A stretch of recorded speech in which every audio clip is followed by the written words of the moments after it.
Like, all of this is terrible that what the Republicans are doing. And you know what? It was really good to make terrible people lose. You know? Angry Cope? This. Yesterday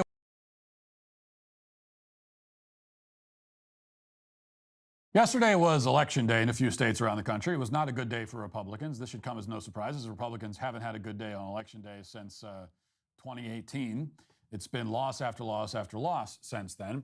Last night, Republicans lost the governor's race in Kentucky. They lost the state house of Virginia. And the most troubling result of all, they lost on a ballot initiative in Ohio that has now enshrined child sacrifice as a constitutional right. Man, remember how they were like, abortion. We're okay with abortion. We're okay with it. We think that we just want to put some common sense restrictions on it. And then like 2 months later, they're talking about how like abortion is child sacrifice. Like it's crazy, dog. Reading from the Daily Wire, quote, voters in Ohio voted Tuesday to approve a ballot initiative that places a right to an abortion into the state's constitution. Pro-life advocates say the measure will effectively make abortion legal at any point in pregnancy.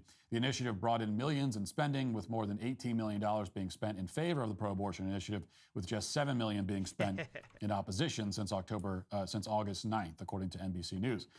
The effort to put abortion into the state constitution was backed by the Ohio Democratic Party, the ACLU of Ohio, Planned Parenthood, and Ohio's Women's Alliance. Martin Haskell, a proponent of partial birth abortion, gave $100,000 to Ohio Physicians for Reproductive Rights, a political action committee that opposed a Republican-backed measure that would have made it more difficult to amend the state constitution, and has advocated for passage of issues. Again, I do love that Republicans like Matt Walsh are like, so many doctors are in favor of partial birth abortion. Sometimes they're even doing post-birth abortions. And do you think you should be able to abort your 16-year-old son? And then like a tired parent like looks at the camera, is just like, some days, yeah. Awkward silence follows. Issue 1. Prominent Ohio Republicans like Governor Mike DeWine and Senator J.D. Vance spoke out against enshrining abortion into the state's constitution, calling the measure extreme. Now, this victory for baby murder was, of course, cause for celebration in the media and among child sacrifice enthusiasts across the nation. In Ohio, they applauded and very cheered common. And embraced the common child sacrifice. W. With tears of joy in their eyes. Watch. Abortion is health care. Hell yeah. And abortion access is the law of the land in Ohio. Hell yeah. Ohioans united for reproductive rights. Man, Matt Walsh is sure states' rights until things don't go his way, huh? Weird. Passed issue 1 and put Ohioans back in charge of their decisions about pregnancy and abortion. Together, we successfully enshrined the right to reproductive freedom into the Ohio Constitution. Just imagine reacting that way to the news that children in the womb just lost all of their human rights, because that's what this constitutional amendment does. Children historically had no human rights in the womb. Historically, children only had rights when they got out of the womb. It says that children in the womb have no rights at all. If you are not yourself a bloodthirsty sociopath, it is impossible to fully imagine reacting this way, which is why, if you're like me, when you see them joyously celebrating the mass slaughter of children, you become more resolved than ever to fight and defeat these people.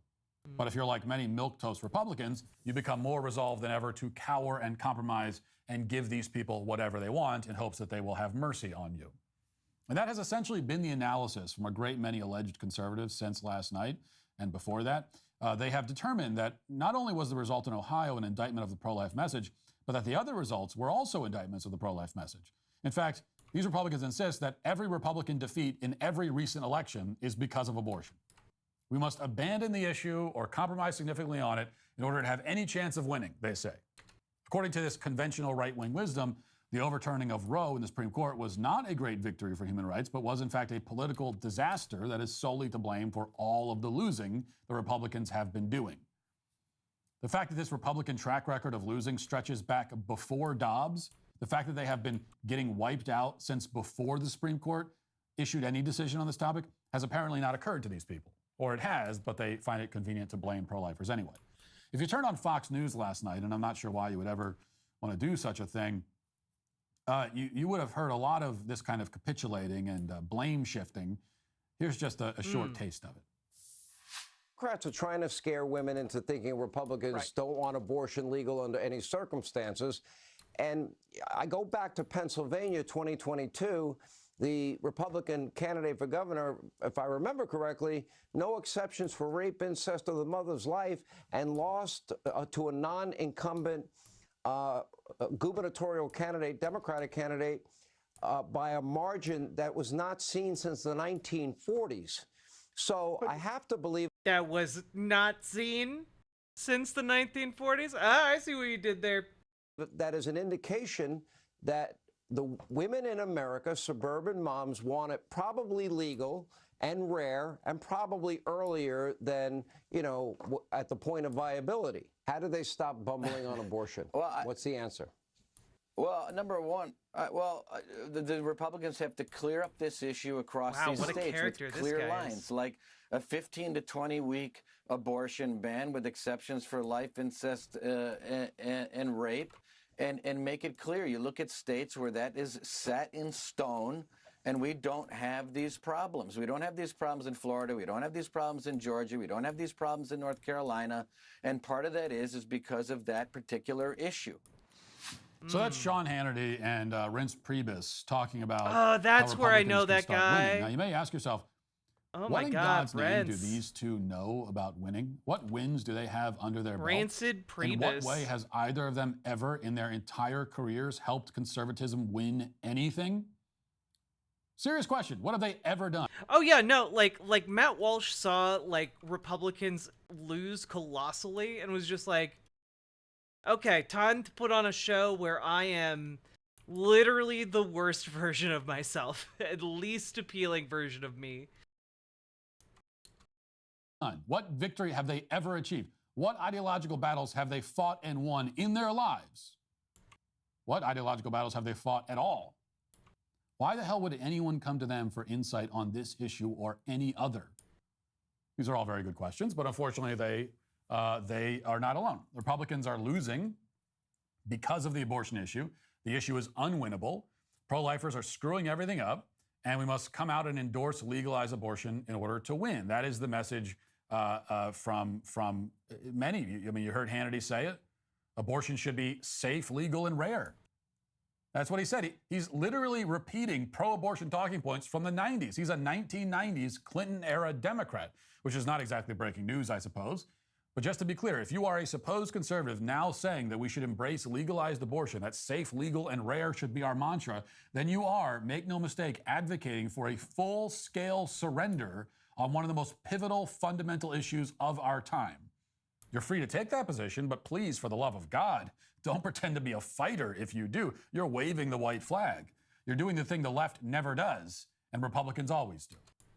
But before you hoist that flag, let me offer a... If you dare try to make yourself even the slightest bit more appealing, I will personally end you. A few thoughts, a few counter-arguments to the Sean Hannitys of the world. First of all, you can blame pro-lifers for the Republican Party's string of electoral defeats, or, again, especially given that this string of defeats began before Dobbs, you can consider instead the possibility that Republicans, by and large, have been running bad candidates and bad campaigns. This is especially worth considering given that many of the Republican losers over the past few years have not exactly been pro-life hardliners. In plenty of cases, they've been essentially pro-abortion. Dr. Oz lost in Pennsylvania. I mean, we heard Hannity blame the loss in the governor race because supposedly the person was a hardline pro-lifer. Dr. Oz, liberal on the issue in Pennsylvania, and he lost. So how does that work with your equation, Sean? Second, the claim that conservatives should moderate on abortion is not some brilliant new insight, okay? I love all these people acting like they just came up with this. You know, I've just been thinking about it, and I think that this This is not some bold political innovation. This is what the Republican establishment has been saying for my entire life, since I was born and before. The Republican establishment has insisted that the only way to win is to go soft on abortion, compromise, hide from the issue, undersell it. This has been the conventional milquetoast Republican wisdom forever. Does it appear to have been effective? Does it have an actual track record of success? Ask yourself that. The Republican establishment has been losing so deep, guys, and scapegoating social conservatives forever. They have been blaming us for their failures since always. This is nothing new. Why would you buy into it now? The truth is that social conservatives are the only ones on the right who have been doing anything or winning anything recently. Not only are we not to blame for Republican losses, but we are the only ones who can claim any wins in the last few years, especially. Who else has done anything? Anybody? Hardcore social conservatives know how to fight the culture war. In fact, we're the only ones on the right who do. Third, this is most important. Before you tell me that the pro-life message is a political loser, answer me this. How many Republican candidates fought back hard and effectively on this issue, actively went after the left, ran ads attacking their opponents for supporting the dismemberment of fully developed infants, which nearly every Democrat does, and actually countered the left's pro-abortion narrative with a strong and affirmative pro-life narrative? How many did that? See, this is the problem.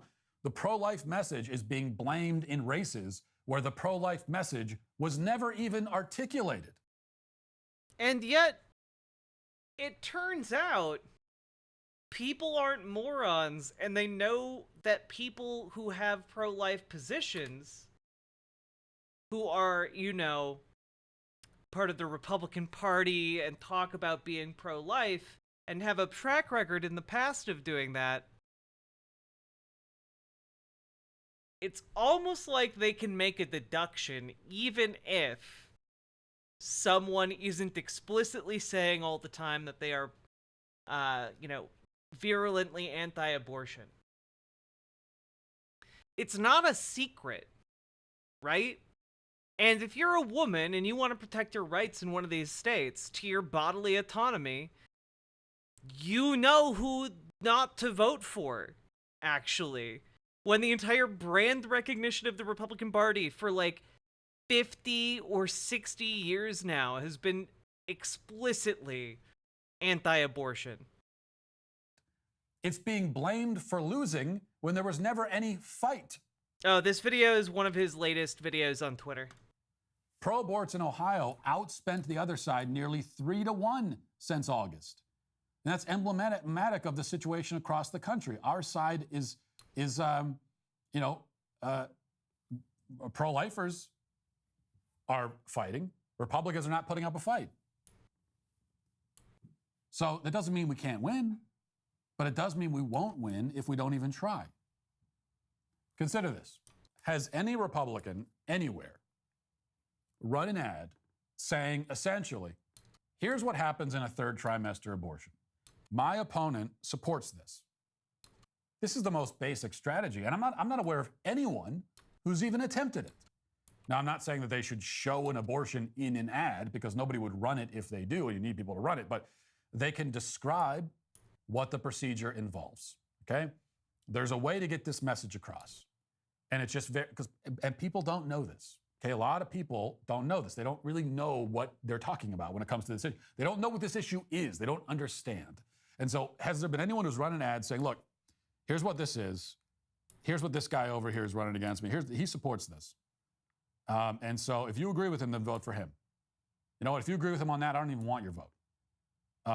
But if you're a decent person... God, I hope the Republican Party follows Matt Walsh's advice. I hope they run their campaigns into the dirt. Oh my goodness. Then I think you know what you need to do. The point is to go on offense, to flip the script, to flip the conversation, focus it on the horrors and barbarity of abortion and the abortion industry. This has not really been done. It has not really been attempted. Most of the losing candidates have not done this. They have hid from the issue instead of going on offense, which is, of course, the Republican specialty. You know, Democrats want to spend their entire time talking about the hard cases, rape, incest, life of the mother, the cases that account for fewer than 1% of all abortions. Look, we know that 1% is going to be resulting here in tens of thousands, if not hundreds of thousands of cases, but, you know, we're going to pretend like it's a small number. They focus the whole conversation on that. Republicans allow themselves to get baited into focusing the conversation there where Democrats want to focus it. Rarely have they responded by saying, we're not going to talk about the 1% of cases until you answer some questions about the 99%. Here's what abortion is. Here's why 99% of abortions are performed. Here's what happens in most of these abortions. Here's what happens in a third trimester abortion. You need to answer for that before we talk about anything else. We're not going to even talk about the 1% until you talk about the 99%. That should be the mantra, not safe, legal, and rare. No, the mantra is we're not going to let you people dictate this conversation. Sucks. We're not going to let you hide from the difficult questions that you need to answer.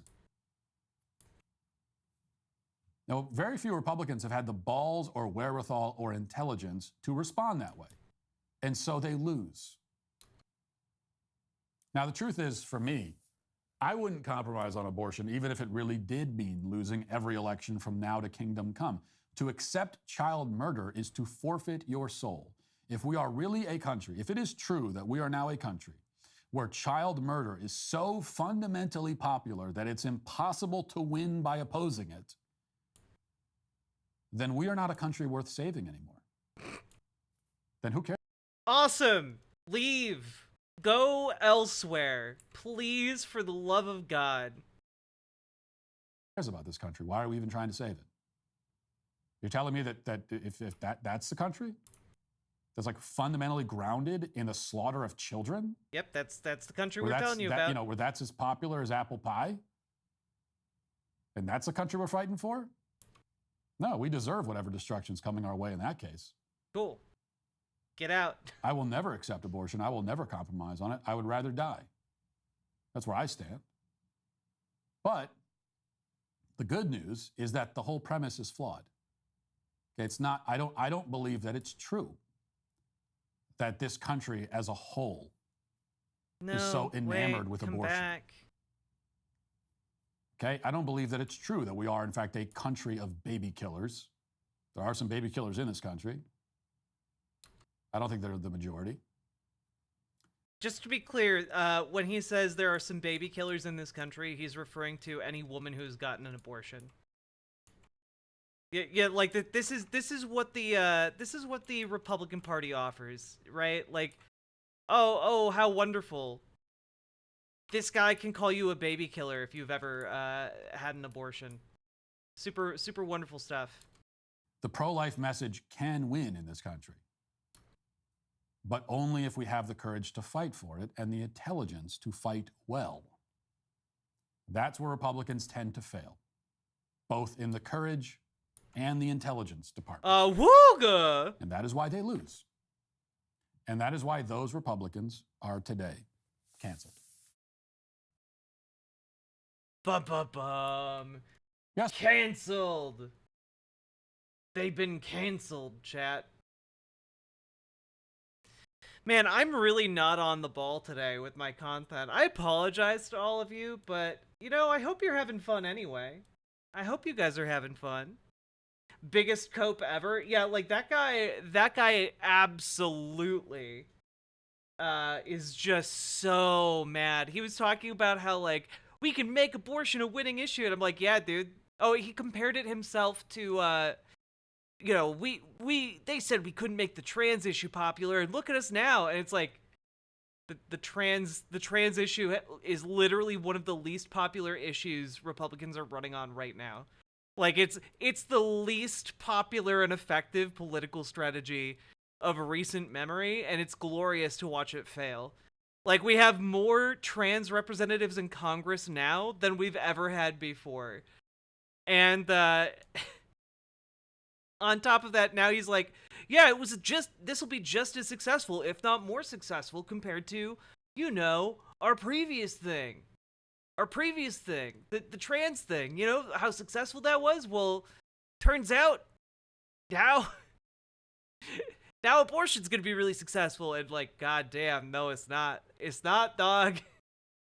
Like, it has united all women in this country, including white women, behind the Democratic Party. The Republicans have never been such a disaster, Dylan. Like, the level of unfunctionality in the Republican Party right now is, I need to state this, like, historic. You know, there has never been a whoopsie-daisying in the House to the extent that there is right now. Like, the House of Representatives has never failed to coalesce behind a candidate before. Like how they did with recently. You know, that now they got Mike Johnson, right? Yeah, shooting ourselves in the foot worked well. Let's try self-amputation. I love pretending to be a doctor. So, it is a historic level of dysfunction, which I'm hoping is the kind of the precursor to a complete and utter collapse. That's my goal. That's my hope.